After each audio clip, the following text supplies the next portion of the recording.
Hi, everyone. Welcome to your weekly broadcast and call on real estate marketing trends and what's going on in the world of real estate. My name is LeeHonish. I am a marketing and media consultant. I am joined, as always, by David Bartels of Everhome. How are you today, David? Hello, Lee. I'm good, thank you. As always, start off right at the top. Tell everybody about Everhomes. Well, Everhome is an exciting new technology company that's really helping home sellers leverage the power of the internet to sell their home just like a realtor in the same way buyers have been using technology to buy a home for many years. So we're really excited about what's going on around here. Absolutely. How can people find out more information or get a hold of you? Well, you go to everhome.io, or you can email me at david@everhome.io, and of course you can call me 805-379-3300. Simple as that. This is a weekly broadcast, coaching call, and all sorts of things. If you'd like to be on it live, go to coaching calls with an S .info, not .com, .info. You can find a link. You can join us each week. You can ask us questions live. You can be on the call live. With all of that said, let's get started and get right into some trends and some discussion. Let's start right off with some of the information you sent me last night. And I've actually was looking at some stories that actually back this up. Let's talk about trending out and what's happening in the wonderful world of real estate. David sent me over an article last night from, do they go by RIS or RIS Media? I've always wondered that. I think RIS is what I hear them say at conferences. This article, which is a commentary piece, is entitled How to Win the Battle Against Those Trying to Destroy Your Business. And the reason I bring this up, I was reading, there's a big story that broke within the past 24 hours on this topic, David. Venture capitalists have been pouring investment into prop tech over the past decade based on the belief that residential real estate model is broken. Let's stop right there. From your perspective, Everhome is based on this concept just in the first sentence. Right. What did you see that caused you to go this direction? That caused me to go in the technology direction, the prop tech direction? Correct. Well, I just felt I felt the need. First of all, what was happening, we were previously Help You Sell. We were the top Help You Sell franchise in the country from a gross commission income perspective. And we had people that were calling us all the time wanting help doing their transaction. They didn't want us, they would call first and say, hey, I have a tenant that wants to buy my house. Can you help me? I've got my sister wants to buy my house. Can you help me? And they just wanted help with the transaction details, negotiation, paperwork, contingency removal, escrow title, that kind of thing. And then we started getting calls from people that wanted us to list their house, and they wanted a combination of MLS entry only, plus they also wanted somebody to help them with the critical elements of negotiation, paperwork, escrow, and title as well. And I said no to those people for a really long time. And then finally one day I said yes, and I said, okay, we'll help you with that transaction. It's $3,000. And so we did that, and we did it again, and we did it again. And I remember saying one day, if I could do 30 of these a month, I would never list another house again.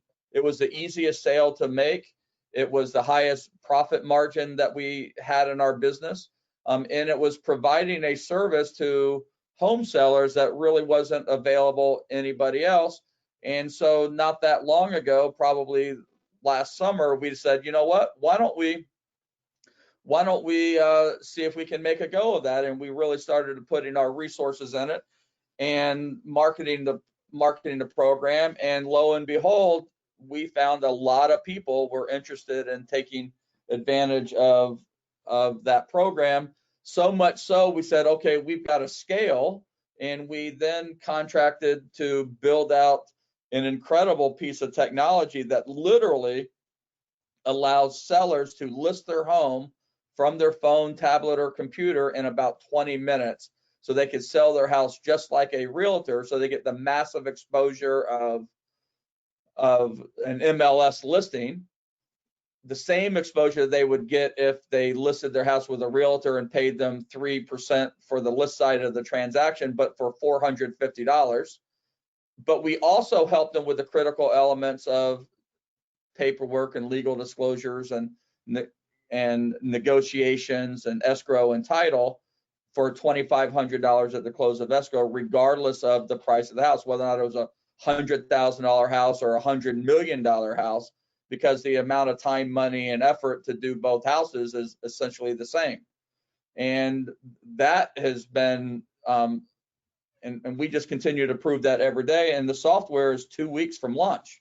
So we're very excited about rolling it out and allowing people to be able to self-list their house with a pit stop for quality control. So that's how we got here. Oh, yeah, I completely agree. The article goes on to say their contention is that the consumer wants the experience, to back up what David said, of buying or selling a home to be like renting a video on Netflix or buying a product on Amazon. Their objective is to capture a big chunk of approximately $80 billion collected in commissions each year by agents and brokers. So I'm going to stop it at the first paragraph.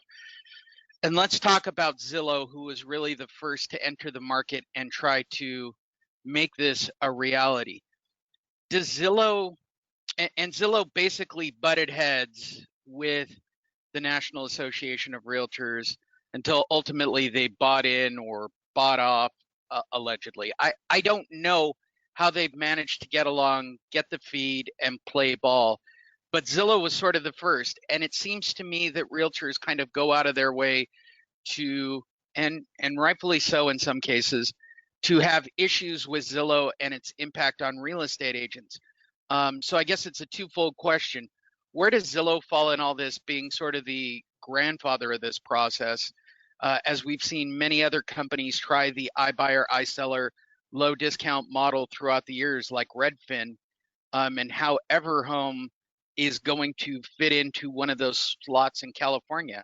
It's kind of a broad-based question, but let's start with Zillow.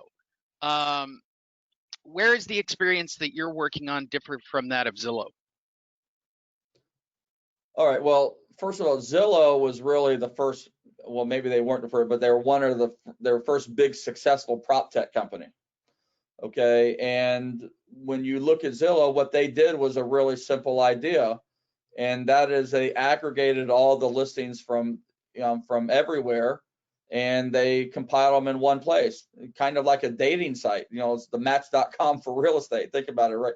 Right now, you go into Zillow and you type in a few parameters. I live in Agora Hills, so Agora Hills, 3 bedrooms, under $1 million, bam, and you've got a filtered list of properties that are for sale that meet that criteria. And that obviously, and that for the first time, what Zillow did was gave a home buyer access to the same data that a realtor had through the exclusive multiple listing service. And so from there, a number of evolutions have really taken place. And yet Zillow has just turned 20 years old not that long ago. They are now you've got Redfin that kind of entered that space. But what Zillow did is they aggregated that. They got all these millions of eyeballs a month on their website, and what they decided to do with those eyeballs was sell advertising to agents.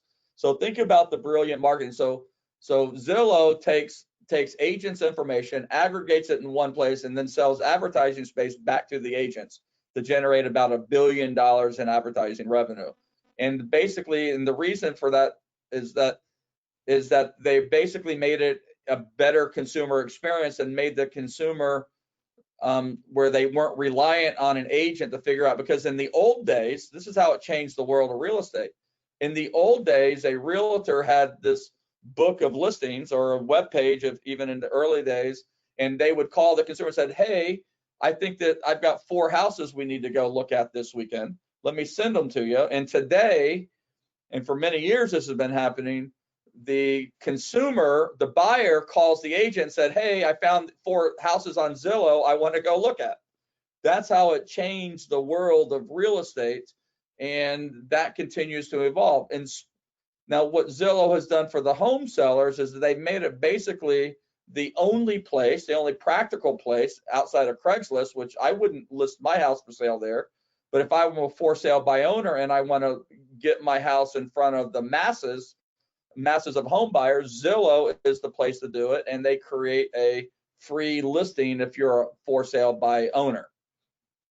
So that's really what Zillow did for consumers. And are looking around today still, if you want to list your house for sale, you really have a choice. You list it on Zillow and go unrepresented, or you list it on, you pay a full fee agent to handle it for you. And right now, in 2019, 8% of people decided that they were going to list their house for sale by owner, and 92% are hiring a full fee agent to be able to get it done. That is really how technology's impact. Now, since then, you've seen Redfin come with a similar model, but instead of selling leads to agents and paying agents to advertise on, or taking agents' money to advertise on their website, what they did was they created an agent model where they're converting those leads themselves. And they're making their commission, and in 13 years, their Redfin is now a $5 billion company.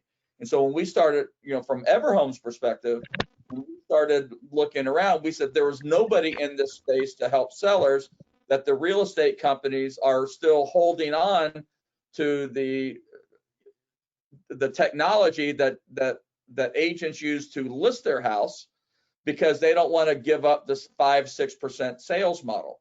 And what we did is that we finally decided we're going to give that access to the home seller, and that's how Everhome was invented.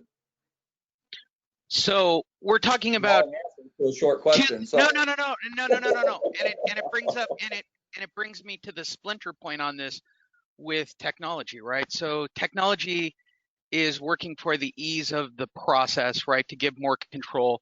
And the other big factor in the trend, right, the future trend, much like Uber and taxis, or Travelocity with travel, the other thing is cutting down the commission and cutting down the agent fee. Before I get to a couple of stories to back that up and how long this trend's been going on and the companies that are getting involved, the other half of this, right, is cutting down the fees and maximizing the return for the seller at the end of the day, and making it easier for the buyer.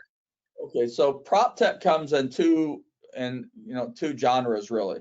So you got the consumer focused prop tech, and then you got the agency focused prop tech. So agency, and I think what this article was talking about, from my recollection, I just found it interesting, to read, is that this person was talking about how prop tech is allowing agents to deliver better service to consumers so that they can compete against other agents more effectively and better justify the 5 or 6% fees. All right, so that's where the majority of prop tech is going, is to help agencies get more business, or individual agents generate and keep more business and make their jobs easier and faster and more profitable.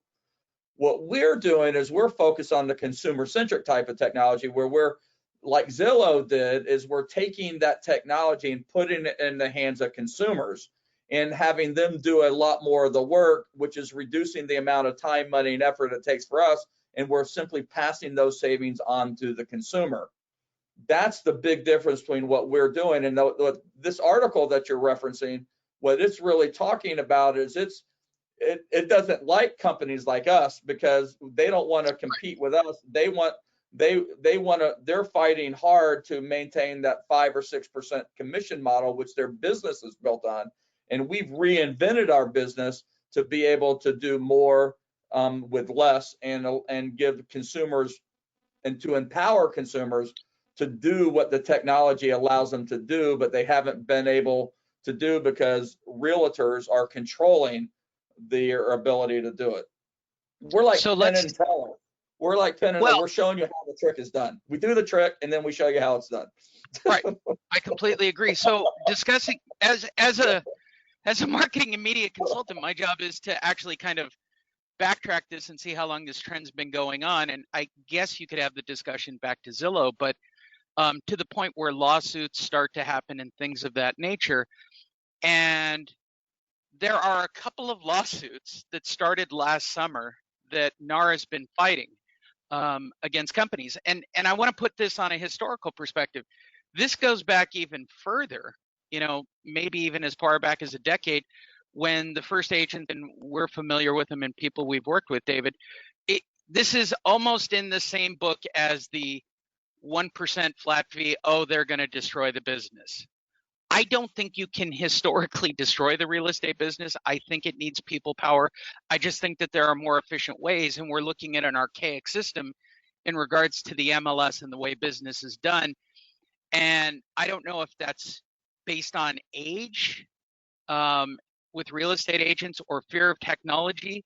I don't know if it's based on the way brokers operate for fear of agents getting into new fields that are untested, which of course means lawyers getting involved, which we're going to talk about in a minute. But these are all culminating factors when you're talking about long-term trends and changes to the market. And I'll say this to everybody listening, as a consultant, to me, it's the brave and the bold who make dramatic trend shifts, right, that bring in higher net yields. And we'll talk about it in a minute with somebody who just got into the prop tech field. It's only about a day old, but it's a huge investment into what we're talking about on a national scale. So let's talk about this for a minute. Going back to the days of the I'll sell your house for 1%, everybody who wasn't doing it felt that that was going to destroy the agent commission and the way business was being done. Right. Let me have your feedback on that, because we've seen it down to having in Vegas, right? Steve Hawks, the #1 agent, and we couldn't have him speaking at our event because no one will show up. Everybody hates Steve. And my comment was always, Steve's not competing with you. Steve's competing with Zillow and Redfin. He's on a different plane from the rest of you because he saw the trend happening and he knew that he had to come up with a discounted fee. You started with your Help You Sell franchise based on that same concept. And I'm sure people looked at you the same way of, you're destroying real estate, you're hurting our commission. So let's talk about that for a minute. Does it hurt real estate? I mean, first of all, the market is so big that, even if you look at the success of Redfin, who's a 13-year-old company or so and valued at $5 billion and still isn't even making a profit, they will list their house for 1% or 1.5%, depending on whether or not you also buy with them. So if you buy with them, they'll list your house for 1%. If you're only selling with them, they list your house for 1.5%. Even if you look at the massive brand appeal and market capitalization of a Redfin, they still aren't even hitting 1% market penetration anywhere. So when you take all of the disruptors and combine them and aggregate them, and you can include Everhome and in that group of disruptors, they're still in the 1% range of all the business, which means traditional brokerages are still doing about 99% of all the transactions. So why there may be a little erosion, it really hasn't been impactful at all for the traditional real estate agent, and because real estate continues to be a very relationship driven business. When I was doing Help You Sell, and we didn't do 1%, we just did a low set fee. Our theory was, if it takes them the same amount of time, money, and effort to sell a $300,000 house as it does to take a $600,000 house, shouldn't the fee be the same to sell both houses? And the answer is obviously yes, but the traditional real estate model says if I'm charging 6% for a $300,000 house, that's $18,000 in commission versus a $36,000 commission for the $600,000 house. Why does the $600,000 seller have to pay $18,000 more in commission?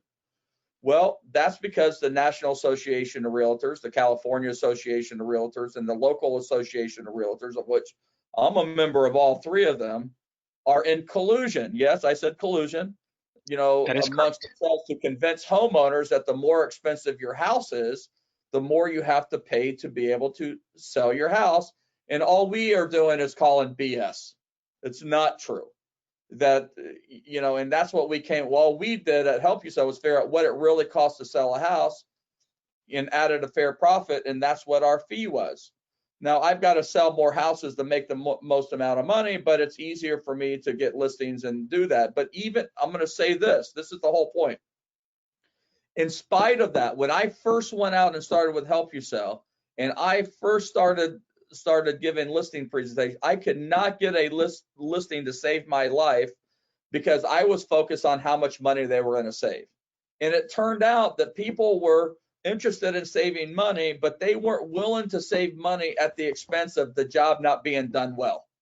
In other words, they were way more interested in how I was going to sell the house. And until I started explaining to people what I was going to do in order to sell their house, and they were also going to save this much money, then I started to get listings. So all things being equal, they are going to choose the agent who gives them more confidence over savings all day long.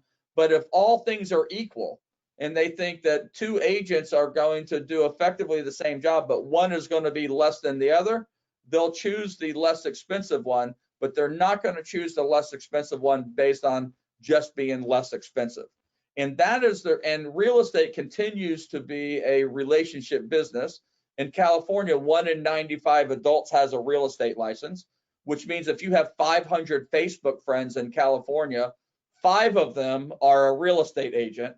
And then and who they choose is generally not based on who's going to be the least expensive, but who do they trust most with their biggest asset.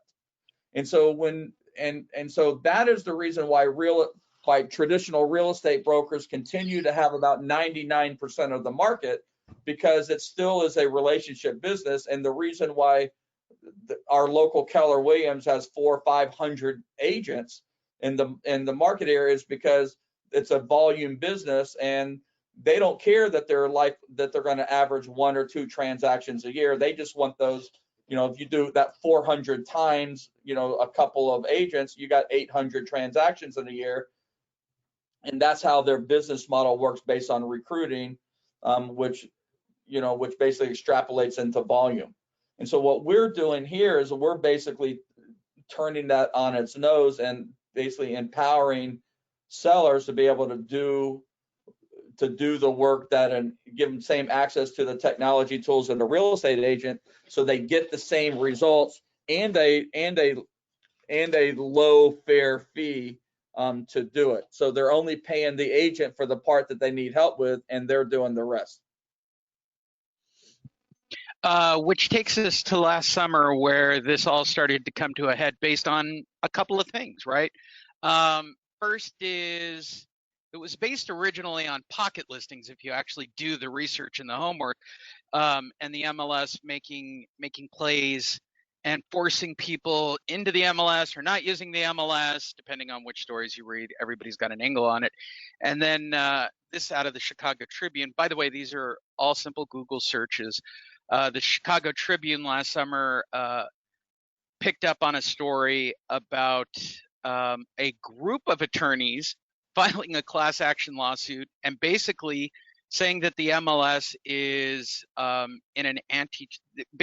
an antitrust class action lawsuit, not just against NAR, but to back up the collusionary point of being in with Keller Williams as one of the named defense. Like, they're naming everybody involved in this based on commissions, the way they're listed.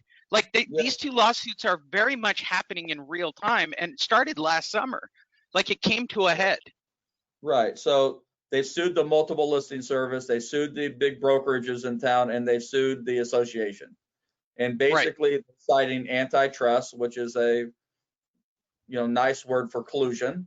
And they're basically saying that real estate agents are in collusion with each other against home sellers and forcing them to pay 2.5% or 3% the buyer's agent. So think about how real estate is transacted in the United States right now, is that if you pay a 6% or even 5%, half of that commission. So on a 6% listing, 3% of that money is going to the buyer's agent. So the seller is paying the buyer agent to represent the buyer in the transaction. We're outside of Canada, north of outside of Canada, it's the only industrialized nation in the world where the seller pays for the buyer agent commission. It's like, who pays? If I go to court and I have my attorney and you have an attorney, who pays for your attorney? You do. And so what you're going, basically, real estate commissions are supposed to be negotiable, and the sellers are saying, hey, we don't want to be forced to pay a buyer agent commission if we don't want to. If someone wants to buy our house, why do I have to pay the buyer agent commission? And that's what the lawsuit is going to do. And by the way, these lawyers are not slouches. They're the same lawyers that broke the tobacco business for billions of dollars. All right, so they've got the deep pockets necessary to do this for a long time. And I can tell you that within a year or two, you're going to see some change, and within 5 years, you're going to see dramatic change. This is my opinion, but here's what I think is going to happen. Number one, within a year or two, the first thing that's going to happen is sellers are going to be able to decide what the buyer agent commission is, 0 to 3%, whatever it is. And so you're going to start seeing listings, instead of it being standardized at 2.5% or 3% like it is now, your buyer agents will have to look at it, and some will be 0, some will be $1, some will be 3%. Okay, that's number one. Number two, if a buyer agents are going to have to start disclosing to their buyer how much income that they've earned. Right now, the seller knows, but the buyer doesn't really know how much their buyer agent is going to do that. And when they say it's $15,000 on a $600,000 house that they have to pay, they're going to realize is that they're actually paying that in the purchase price, and they paid an extra $15,000 for the house to have a buyer agent represent them in buying a house that they probably found. So you're going to start to see a lot of downward pressure on buyer agent commission. Eventually, within 5 years, one more point, within 5 years, you're going to see that it's segmented completely, and buyer agents are getting paid by the buyer and not by the seller. And and those buyer agents are going to come down in United Kingdom, in Israel, in Australia, to name a few. The fees paid to real estate agents are 3%, 1.5% to the listing side, 1.5% to the buyer side, and they're paid by their respective clients. And now, that's what's coming here too. No, I completely agree with you. And to that point, I can already hear this, having been a speaker on topics based on trends. Well, my broker said that NAR's going to win this. This is the direction that it's going to go. So we're back to that fear-based model of keeping agents pressed into real estate will be traditional. It's always going to be hands-on. You got to go out and press the flesh. This is never going to pass. NAR will protect us. And the reality of the subject is NAR is a huge lobbying body that has been able to maintain much of these standards in place to the benefit of these really high-end commissions. But the trend is becoming overwhelming. Like, the trend is, it's got momentum to it. What would you say to an agent going, my broker told me, fill in the blank, whatever it is on either one of these topics? Technology isn't as important, or even the commission. Well, I mean, listen, these big brokerages and the associations are going to fight like heck in order to maintain the status quo. And they can, and people believe what they want to believe. They look for news that supports their own opinion. And, the point is debatable. Now, I would agree with them that NAR and the brokerages are going to fight like crazy in order to maintain the status quo, but I would disagree with them that they're going to prevail. They might slow the process down, but they are not going to prevail, because it is collusion. If you look, I mean, I think about my own, I'm guilty of it too. When I go in and someone says, well, do I have to offer 2.5%? The answer is no, that's the correct answer. And what do so I want to offer, I don't want to offer anything, or I only want to offer 2%. And what comes out of my mouth next is collusion. It said, well, you can offer whatever you want. The problem is that if you offer less than 2.5%, some agents, not all, but some agents are going to steer them around your property. Well, if they want to buy my property, they're going to want to buy my property. I said, well, that's true, but if they're represented by an agent and that agent is looking at your property and you're paying 2%, and they're looking at another property that's paying 2.5%, something tells me that they're going to be pushing that other property over your property, whether or not it's in the client's best interest or not. And so the reality is that even the National Association of Realtors suggests that if you offer a commission lower than standard rates in a market, you're going to get 14% less traffic to your listing, and you're going to get even few offers as a result of doing that. And so when the next thing that I say really is impactful in the sense that I said, listen, what I have found is that you're better off to raise your price $5,000, okay, and get the buyer to pay it than you are to get the agent to reduce their commission $5,000. And that I can't remember the last time I did a commission less than 2.5%, but I totally persuade them to offer at least 2.5% to do it. And what I do is collusion. Okay, and there's no ifs, ands, or buts about it, and it's collusion because the entire body of real estate agents around the country are saying the same or similar things in order to artificially hold those up. And if you don't think that's true, just look at what's happening on the listing side. Where you see the commission compression is on the listing side, not on the buy side. The average commission on the buy side of the transaction nationwide is still probably over 2.5%, but the average commission on the listing side is probably in the 2% range now, as opposed to the 2.5% range. So you're seeing commission compression on the list side as listing agents compete more and more on price for a limited number of listings, but the buy side has been able to maintain the commission integrity based on this collusion. So I don't think there's any denying that there's collusion. It just comes, and just because you write in the listing agreement the buyer agent commission is negotiable doesn't mean anything. Like one of the things I like to say with my kids and friends that want to negotiate with me, I said, I'm happy to negotiate. You just find that I'm not very flexible. You know what I mean? And that's what happens with buyer agent commission. Yeah, you can negotiate, but it's just not a good idea, to do it another way. And it's easier. I can easily convince a seller, just raise your price $5,000 and pay the full commission. And then what happens if they don't sell it? I get them to lower the price, but they never lower the commission. That's collusion. And to back that up, believe it or not, for those of you that are listening or watching the video or even here live thinking, well, this will never happen, this is years down the road, let me give you some more historical perspective before I give you something that's extremely recent. I was recently watching, all this led me down a bunny hole, so I watched a piece on the NFL, and there was a point in the NFL, the largest money-making body on the planet, they basically had to be sued on an antitrust level with collusion because they were controlling TV rights and not allowing individual teams to broadcast within individual markets.